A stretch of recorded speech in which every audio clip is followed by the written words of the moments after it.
Mesdames, Messieurs, nous voici de retour sur ce plateau de Regards croisés pour la quatrième et dernière partie de cette émission de ce soir. Nous parlons du Togo. C'est le pays africain qui progresse le plus en matière de politique et institutions publiques, selon ces pays en 2023, de la Banque mondiale. Ibrahim, quel sentiment vous a animé après avoir eu connaissance des conclusions de ce rapport de la Banque mondiale?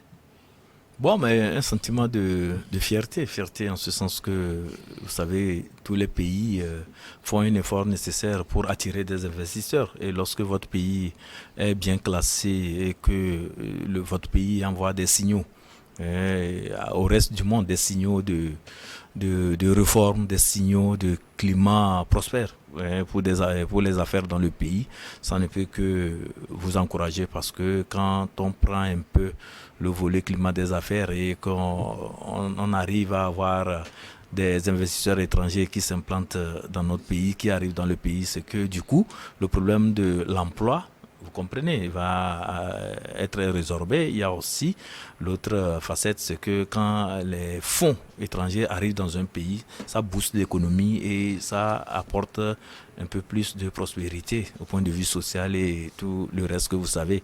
Donc, il faut saluer ce classement et dire en même temps que le Togo a été cité par la Banque mondiale, c'est à la suite des efforts qui ont été fournis par les autorités togolaises. Les efforts dont nous allons parler dans la Oui, suite. oui, et en même temps parler d'une cellule qui a été consacrée au Togo, la cellule qui a travaillé sur le climat des affaires au Togo. C'est une cellule pilotée par Madame la ministre Ablamba Johnson et qui a toujours travaillé. Nous avons toujours eu un très bon classement dans le doing business avec la Banque mondiale et du coup, cela a donné encore plus de possibilités à la Banque mondiale de s'engager encore pour le Togo. J'en veux pour preuve les enveloppes, disons, monétaires consacrées au Togo dans la réalisation de certains projets d'impact. Et vous, Germain, vous avez été aussi heureux? Oui, ça fait plaisir. Ça fait plusieurs années que le Togo fait des exploits en termes de bonne gouvernance et essaie d'être un pays plus attractif, essaie d'améliorer le climat des affaires. Comme Ibrahim le disait, avec une cellule totalement dédiée à l'amélioration du climat des affaires qui est installée à la présidence de la République sous l'autorité du président de la République lui-même qui tient à attirer les investisseurs pour financer le plan national de développement. Donc, pour attirer les investisseurs, il faut avoir une économie qui attire avec des réformes et donc avec une certaine modernité dans la façon de gérer les affaires. Et ces efforts-là ont été récompensés d'abord par les premiers classements Doing Business, où le Togo s'est révélé le premier réformateur en Afrique il y a 2 ans. Après ce classement, la Banque mondiale l'a abandonné au profit d'un autre classement qui est BIREDI, qui a été amélioré un peu, qui cherche à avoir, en plus de tous les critères, voir l'impact sur les conditions de vie. Et récemment encore, dans ce classement BIREDI, le Togo a été l'une des meilleures économies en Afrique, qui était ready Pas pour seulement le dans la business. sous-région, mais Voilà. en Afrique. Et donc ce dernier classement qui vient, et donc pour nous, c'est vraiment une bonne nouvelle pour le Togo. La Banque mondiale, c'est un peu la banque de tous les États. Oui. C'est elle qui suit les pays pour voir lesquels sont crédibles, lesquels méritent d'être soutenus, parce qu'en interne, ils se sont organisés pour mieux gérer les ressources publiques à travers la mise en œuvre de certaines réformes. Donc c'est vraiment à saluer. Et espérons que le Togo maintienne ce cap-là et que les retombées soient beaucoup plus grandes et beaucoup plus visibles. Le pays vient de très loin, le pays avait été coupé. Et vous espérez qu'il aille aussi loin, Gabin, le Togo, un bon élève en matière de principes internationaux de gouvernance?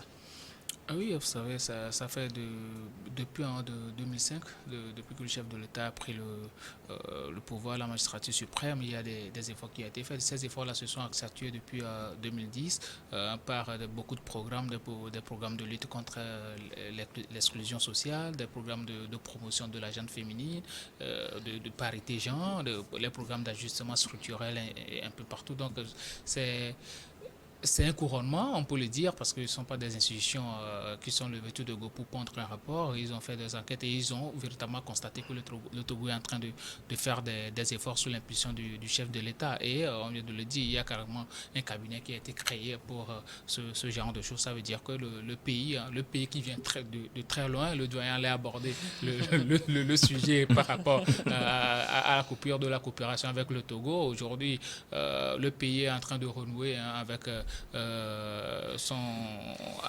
un glorieux passé, on peut le dire. On peut dire que, bon, peut-être dans très peu de temps, on va devenir encore la Suisse de l'Afrique, pourquoi pas. Donc, le plus important est que cela impacte la vie de la population. Il ne faudrait pas que, bon, ça s'arrête juste au niveau des rapports, mais qu'on continue à faire des efforts et surtout au niveau de la lutte contre l'exclusion sociale. Beaucoup d'efforts ont été faits. Je pense que même il y a des transferts monétaires qui se font. Il y a beaucoup de projets, il y a des projets comme le fonds filets sociaux. Il y a tellement de choses qui se font. Ça montre à quel point le président a à cœur le développement social de la population, parce que pour arriver à un développement du pays, il faudrait que la population soit bien mise et surtout se développe avant de pouvoir développer le pays. Donc c'est ce que le président est en train de faire avec son gouvernement. Gabin parle des fonds pour l'inclusion financière. Oui. Vous pouvez parler d'autres projets également qui ont permis ce couronnement, comme vous le dites, du Togo. Oui, bon, mais on peut parler aussi du climat des affaires. Je viens de parler de cela tantôt. Et vous savez que les procédures pour la création d'entreprises, les procédures sont facilitées maintenant. Donc, au bout de 19 heures, vous avez déjà créé votre entreprise et en ligne, vous pouvez être dans votre salon et créer. Ça voudrait dire que la digitalisation aussi a un impact sérieux aussi en matière d'amélioration en tout cas des conditions de business dans notre pays. Il faut parler aussi des procédures douanières. Vous savez qu'avec la numérisation des procédures aussi, les investisseurs et tous ceux qui sont dans le business, l'import, l'export, la logistique et tout ça, là, ils arrivent quand même en un temps record à faire traiter leurs conteneurs et tout ça là et à les sortir aussi du port. Donc c'est des avancées significatives. Sur le plan, disons, financier aussi, parce que une chose est d'avoir des fonds, l'autre chose aussi est de pouvoir bien les gérer. Donc quand il y a un mécanisme d'assainissement, surtout ce qui se passe actuellement au niveau du ministère de l'économie et des finances, il y a des mécanismes, il y a des garde-fous qui sont instaurés de manière à ce que l'argent public ne soit plus gaspillé, qu'on n'aille plus vers la gabégie, qu'on n'aille plus vers la dilapidation des fonds et que les gens ne se permettent pas de prendre des libertés vis-à-vis des fonds publics, de l'argent public. Donc il y a des mécanismes qui sont développés là-bas en matière d'assainissement des finances et là vraiment ça promet et on se dit que les choses peuvent évoluer. Si tous ces efforts-là sont faits, c'est parce que les autorités du pays veulent que le pays décolle et que les populations aussi aient des conditions de vie assez acceptables. Donc sur ce plan, jusque-là, il y a encore les attentes. Parce que, quoi qu'on dise, c'est vrai qu'il y a beaucoup de progrès qui ont été réalisés et nous récoltons les fruits de ces progrès, mais en même temps, lorsqu'il faut les faire bénéficier à la population, il doit avoir un suivi, il doit avoir des mécanismes de contrôle, parce que généralement, ceux à qui on confie ces projets ne sont pas généralement les enfants de bon cœur. Justement, c'est la question. Donc, le problème de... Vous pensez aujourd'hui que les conclusions de ce rapport ne vont pas véritablement améliorer les conditions de vie des populations? Non, ça va améliorer parce que nous parlons de la crédibilité du Togo. Parce que tout se joue en matière de transactions financières sur la crédibilité. Quand vous présentez une certaine, disons, crédibilité en matière de gestion des finances, en matière de bonne gouvernance, il va de soi que les investisseurs accourent vers votre pays. Donc sur ce plan, il y aura des investisseurs qui vont venir, ils vont investir, ils vont créer de l'emploi, cela va contribuer à l'amélioration du vécu quotidien des Togolais. Et le Togo aussi sera éligible par rapport au financement que nous avons. Il y a des financements au niveau de la Banque mondiale, au niveau de l'Association internationale pour le développement. Donc il y a des choses à pouvoir prendre là-bas et pouvoir améliorer le quotidien des Togolais. Ce que les Togolais demandent, c'est le côté contrôle, le côté suivi des projets.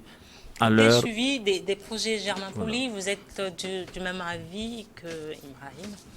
Oui, mais il faut suivre le projet et espérer que les objectifs soient atteints et que l'impact aussi sur nos populations soit visible. Mais après, je pense qu'on est beaucoup plus à l'étape de mobilisation parce qu'il faut de l'argent pour investir dans les domaines qui nous intéressent. Et ce genre de rapport... Une parenthèse, quel est le véritable enjeu? Oui, l'enjeu, c'est qu'on devient crédible pour avoir plus d'appui. Les réformes, déjà, nous aident à mobiliser. En interne, l'une des plus grandes réformes au Togo, c'est l'Office togolais des recettes. Et vous savez qu'aujourd'hui, le Togo a pu prendre la tête de l'association des services de fiscalité un peu en Afrique. Le Togo a failli même prendre la tête de l'Organisation mondiale des douanes, avec le commissaire Philippe Tchodier qui a été élu avec une 50aine de voix, ce qu'on n'avait jamais vu parce que la dernière fois qu'un candidat africain y était, il a récolté à peine 12 voix. Donc c'est pour dire que le pays, ça fait l'image du pays et ces réformes-là font que le Togo se hisse dans certains classements qui lui ouvrent des portes à des financements. Il parlait de la Banque mondiale qui a prévu financer une trentaine de pays en Afrique d'ici 2025 avec un peu plus de 65 milliards de dollars par exemple. Le Togo est éligible donc à ce projet-là.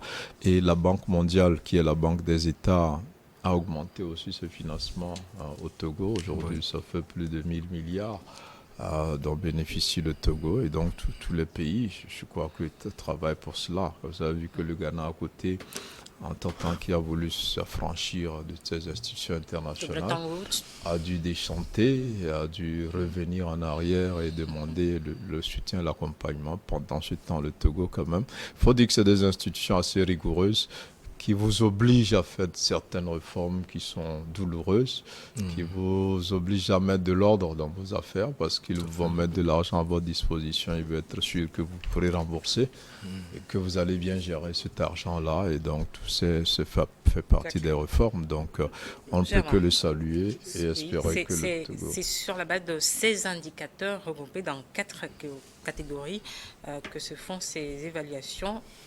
On parle alors de la gestion économique. Il y a les politiques structurelles, la politique de lutte contre l'exclusion sociale et de promotion de l'équité, gestion du secteur public et institutions. Est-ce qu'on peut dire aujourd'hui que le Togo a eu les meilleurs scores dans tous ces domaines pour se hisser à ce rang? Non, je pense qu'au niveau de la gestion des services publics, il y a des efforts à faire. Je pense que là, le Togo a une note un peu moyenne. Sur les autres critères, le Togo a fait plus de progression que les autres pays. Donc, sur ce plan, il y a encore des efforts à faire. Et comme on l'a dit, c'est pas du tout facile. C'est des réformes très douloureuses. Il faut perdre certaines habitudes, il faut amener les acteurs dans plusieurs domaines à se comporter autrement. Et ce n'est pas des réformes que la population ou les acteurs acceptent facilement. C'est difficile, et il faut passer par là. Et aujourd'hui, vous avez vu que depuis quelques années, le Togo est passé d'un budget de 400 à 500 milliards à un budget de 2000 milliards. Donc quand vous voyez le budget actuel du Togo, vous vous rendez compte qu'il y a une grande capacité de mobilisation. il y a un assainissement des finances publiques et ça, c'est un peu le fruit de toutes ces réformes-là. L'idée, c'est d'aller plus loin. Donc, il y a des secteurs dans lesquels le Togo doit encore faire des efforts. Tous ces pays vont à l'école de la Banque mondiale. Parce que le banquier... Gabin, on parle de l'école de la Banque mondiale. Quels sont les domaines dans lesquels vous pensez que le pays doit encore améliorer ses performances? Premièrement, pour moi, il faut essayer de créer des champions nationaux et promouvoir beaucoup plus la jeunesse togolaise qui est en train de travailler, ceux-là qui veulent véritablement promouvoir le pays et surtout promouvoir l'économie du pays. C'est ça qui fait la richesse d'un pays. Parce que Vous permettez ceux qui veulent véritablement. Oui, ceux qui veulent véritablement, parce qu'il y a aussi des oisifs. Il y a des gens qui sont là, qui crient à tue-tête, mais ils ne proposent absolument rien. Il faut souvent faire la différence. La différence. C'est très important. Et je pense que le Togo aujourd'hui, quand un pays a une dette extérieure qui est plus importante que la dette intérieure, ça veut dire que le pays-là ne se développe pas. La dette intérieure, ça montre beaucoup plus que ce sont les citoyens qui travaillent, qui promeuvent leur pays, qui sont en train de mettre leur pays à un certain niveau, alors que la dette extérieure, ça montre à suffisance qu'au niveau du pays même, il y a quelque chose qui ne va pas. Je pense que le Togo est en train de faire beaucoup d'efforts. La dernière fois, il y a une amie ivoirienne qui était arrivée au Togo. En moins de 2 mois, elle a créé son entreprise. En moins de 24 heures.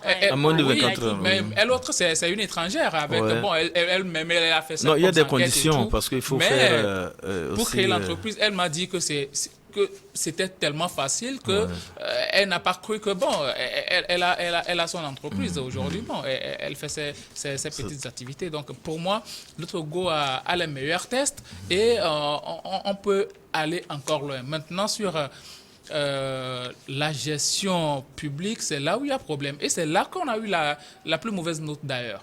Ça veut dire qu'il y a un réel travail à faire à ce niveau. Il y a des contrôles qu'on doit faire à ce niveau-là. Il ne faudrait pas que les gens pensent que la chose publique est leur patrimoine. C'est pour tout le monde. Et il faut aller vers une gestion assez rigoureuse par rapport aux fonds publics, aux fonds que décaisse l'État. Qu'entendez-vous par gestion rigoureuse des fonds publics? Oui, parce qu'il y a une certaine lassitude parfois. On a eu des cas où... Est-ce que vous avez des exemples concrets? Des exemples concrets. On avait eu par exemple le cas de la gestion de la route Lomé-Vaughan en Foin. Ce cas-là n'a pas été élucidé jusqu'à ce moment. Un projet qui a été confié à Seco BTP, dont il y avait un ministre, monsieur non-femme, qui était aux travaux publics en ce moment-là. On l'avait appelé, on l'avait interpellé au Parlement, mais bon, tout ce qu'il a eu à dire, c'est que bon, l'homme propose, Dieu dispose, et puis bon, ça s'est arrêté là. Donc je pense qu'il ne faudrait pas qu'il y ait une certaine lassitude. Le chef de l'État a pris le pas. Et aujourd'hui, vous voyez, dès le dernier remaniement ministériel, il y a des audits qui sont faits dans pratiquement tous les ministères. Parce qu'il faut voir clair dans la gestion de chaque ministre pour voir là où il y a des faiblesses, pour pouvoir...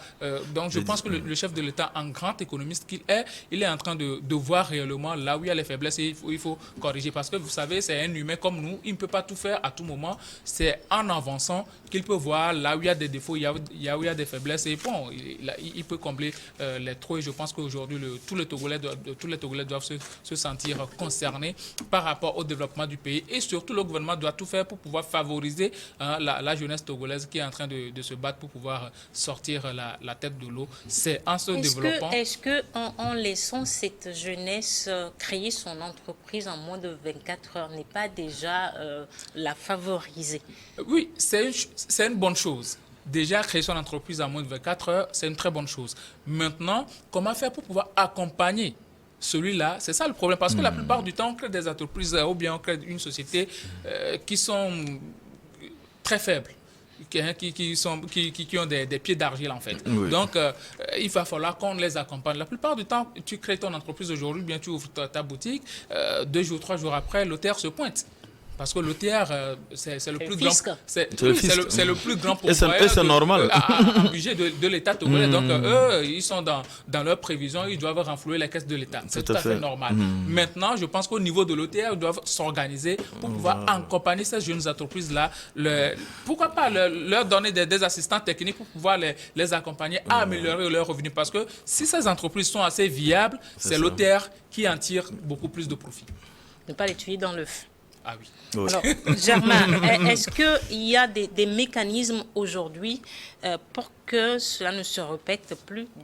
L'homme propose, Dieu dispose devant un parlement. Oui, ben, il y a le Apulsia qui a été créé pour faire dans la prévention donc, et puis dans la lutte. Et cette institution a vu son patron renouvelé donc tout dernièrement, qui essaie de sensibiliser plusieurs couches de la société. Donc la lutte contre la corruption va être un combat difficile, mais un combat collectif, parce que il n'y a pas que les riches qui sont mêlés à la corruption, c'est tout le monde. Même moi qui n'ai pas mon casque, quand le policier m'arrête, je suis tenté de lui glisser 500 francs pour passer. Donc de ça à passer 1 million, 5 millions dans des affaires plus importantes. Et donc, vous voyez que c'est une lutte. Et la corruption en Afrique en général fait perdre énormément d'argent aux États. Ça va jusqu'à pratiquement 15 à 20% du budget de certains États. Et certaines réformes, on parlait de l'OTR tout à l'heure aussi, ont aidé à réduire la corruption, quoi qu'on dise. Et l'OTR, pour rebondir à ce que disait Gabin tout à l'heure, c'est la loi qui lui impose la conduite. Et si les députés revenaient changer des lois, excusez-moi, je pense que l'OTR pourrait aussi revoir un peu, mais aujourd'hui, il faut encourager les Togolais à entreprendre. L'amélioration du climat des affaires, c'est un peu ça. En amont, il y a eu quand même pas mal de mécanismes pour former, accompagner les jeunes, financer certains. On parlait de l'inclusion financière. Les gens, les couches qui n'avaient pas accès à des crédits, on a trouvé des formules donc pour que tout le monde puisse avoir accès, c'est déjà un bon début. Et nous, par exemple, au niveau de la presse, il faut aussi qu'on aille vers là. Je profite pour faire quand même ce clin d'œil. Aujourd'hui, le pays est en train de se développer. Et vous verrez que le pays est aussi attractif. Gabin le disait, il a une amie ivoirienne qui est venue s'installer. C'est parce qu'il y a des opportunités au Togo, parce qu'il y a des facilités pour entreprendre. Et c'est même ça l'objectif de toutes ces réformes-là. C'est faire en sorte que les investisseurs viennent mettre de l'argent au Togo. Maintenant, nous, les Togolais, on doit pouvoir aussi investir chez nous parce qu'on est un peu trop spectateurs. On voit les étrangers s'implanter et nous, on pense que le pays est aux mains des étrangers alors que nous n'avons pas la même audace. C'est votre analyse que vous avez faite au cours d'une enquête Oui, je travaille beaucoup sur ces questions-là et je pense qu'aujourd'hui, les jeunes essaient d'initier, essaient de faire. Ce qui leur manque un peu, c'est la persévérance parce que ils pensent que tout est facile quand on ouvre une entreprise. Au bout de 1 an, 2 ans, on doit être riche. Ils oublient qu'il faut galérer 5 ans, 6 ans, parfois plus, avant de s'enrichir. Et quand les premières années, 1 an, 2 ans, on ne gagne pas, on ferme. On se dit rien ne marche, on ferme et on recommence autre chose. Gabin parle de l'OTR qui se pointe à 2 jours après l'OTR, non, mais il y a quand même un projet de l'OTR qui est logé au CFE que les entrepreneurs ne fréquentent pas beaucoup. Il y a un centre agréé pour accompagner les entreprises au bout d'1 an. Et vous ne payez pas les impôts. La communication autour. Si vous rentrez dans ce schéma, les gens ne sont pas informés. Les gens ne sont pas informés. Après, l'OTR, son rôle, c'est d'aller collecter. C'est selon la loi. Peut-être il faut que les députés retouchent ces lois-là. Non, on ne doit pas retoucher. Pourquoi? Oui, mais je dis peut-être. Or, les députés sont les mêmes à demander qu'on augmente les budgets. Et quand on augmente, il faut chercher de l'argent quelque part. C'est clair. Il y a une différence aussi au niveau de l'appareil législatif du pays, au niveau des députés, parce que sincèrement, l'exécutif est en train de jouer son rôle. Mais qu'en est-il du Parlement? Le Parlement, il vote le budget, mais après, il n'y a pas de loi de règlement. il n'y a pas cette loi-là qui vérifie vraiment comment les fonds ont été gérés et tout. Il n'y en a pas. Je ne sais pas si nos députés ont oublié cet aspect. Il faudra le leur rappeler. J'espère que c'est un oubli. Dans oui, il va falloir que... Bon, ils estiment que la Cour des comptes est là. Bon, la Cour des comptes est là, mais eux aussi, ils doivent essayer de faire le travail. On va leur poser la question, je l'espère, dans une de nos émissions Regards croisés sur ce plateau. Alors, les pays au meilleur score de la Banque mondiale peuvent bénéficier des financements de l'Association internationale de développement, IDEA, comme vous l'avez dit. Est-ce que financer le développement de son pays avec de l'argent étranger, est-ce que c'est la bonne stratégie? Bon, je ne peux pas dire que c'est une meilleure stratégie, mais vous savez, nous sommes des pays que nous cherchons et ce n'est pas aussi facile de mobiliser des ressources pour faire face aux besoins qui s'imposent dans le pays. Donc c'est pourquoi on est obligé de passer toujours par ces institutions de Bretton Woods pour pouvoir avoir des financements. Et ça fait partie aussi de ce que nous appelons la solidarité internationale, étant entendu que nous sommes tous des terriens, nous sommes tous en tout cas, nous faisons partie des Nations Unies. Et donc, s'il y a des financements là-bas qui puissent aider à accompagner certains pays qui sont en difficulté, je pense que c'est la meilleure des choses. Et le Togo le fait si bien en organisant son économie, en essayant d'être dans un schéma qui convient à ces institutions de Bretton Woods et de manière à ce que lorsque nous exprimons un besoin, ces institutions de Bretton Woods puissent aussi nous accompagner. Mais en même temps, il faut dire qu'en interne, le Togo fait des efforts pour créer de la richesse pour pouvoir résoudre les problèmes qui se posent à la société. Parce que quand je prends un peu certaines réalisations en interne, c'est sur fonds propres que le Togo arrive à financer certains mécanismes. Réalisations comme? Non, bon, il y a des routes, des pistes rurales et tout ça, là, c'est le Togo. Et sur fonds propres, qui a financé ces routes. Ce ne sont pas des lignes budgétaires venues d'ailleurs. Et quand nous prenons aussi certains mécanismes en matière de filets sociaux, c'est vrai qu'il y a une part de la Banque mondiale, mais le Togo aussi met beaucoup de moyens dans la cagnotte pour pouvoir assister les gens. Quand on parle aussi des jeunes en matière de business plan, comment on organise les jeunes pour que les jeunes puissent se prendre en charge, comment aussi on crée des mécanismes pour pour amener plutôt les jeunes entrepreneurs ou bien les femmes à pouvoir entreprendre pour aller vers l'autonomisation. Il y a des fonds aussi que le Togo, par des mécanismes de collecte de fonds, de création de richesses, de mobilisation de ressources, que le Togo sort souvent pour, disons, fournir certaines lignes budgétaires qui puissent aussi permettre à ce que l'on puisse améliorer les conditions de vie des Togolais. Donc c'est dire qu'en interne, il y a un travail qui est fait, mais nous avons toujours besoin d'un apport extérieur. Et ça, c'est en termes de prêts.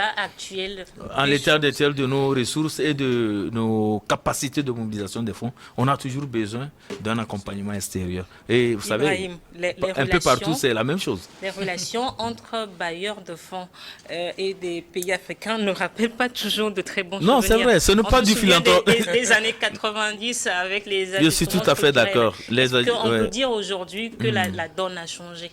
La donne a changé parce que généralement aujourd'hui, tout ce que nous avons comme besoin, ce n'est plus dicté depuis les officines de ces institutions.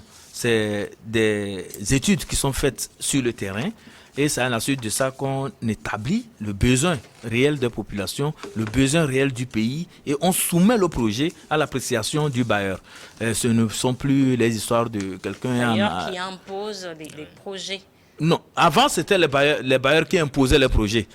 Ce ne sont plus les bailleurs qui imposent les projets, mais c'est le pays même qui élabore, qui initie ces projets, voilà, et les soumet à l'appréciation des bailleurs. Et parfois, ça marche. Vous ne voyez pas que depuis un certain temps, il n'y a plus des projets en déphasage avec les besoins réels du terrain. Tout à fait. Malheureusement, nous sommes pris par le temps. Nous allons terminer pour ce débat. Les 4 sujets avait été abordé. La Côte d'Ivoire, le gouvernement dénonce les allégations de migration irrégulière massive de ses ressortissants.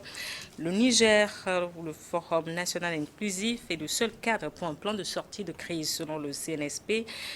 Une trentaine de soldats tués toujours au Niger dans une attaque terroriste et le Togo qui est le pays africain qui progresse le plus en matière de politique et institutions publiques selon la Banque mondiale. Sur ce plateau, nous avons eu Gabin Adiao. Vous êtes juriste et analyste politique. Merci d'être resté avec nous pendant tout ce temps. Merci à vous. Également sur ce plateau, Germain Pouli, vous êtes le directeur de publication du journal Togo Réveil. Merci d'être passé. Merci pour ce Merci moment. également à vous, Ibrahim Acha. Vous êtes le directeur de publication du journal Temps Nouveau. Merci beaucoup. Merci à vous aussi qui êtes restés à notre compagnie. On se dit à demain pour un autre numéro de Regard Croisé.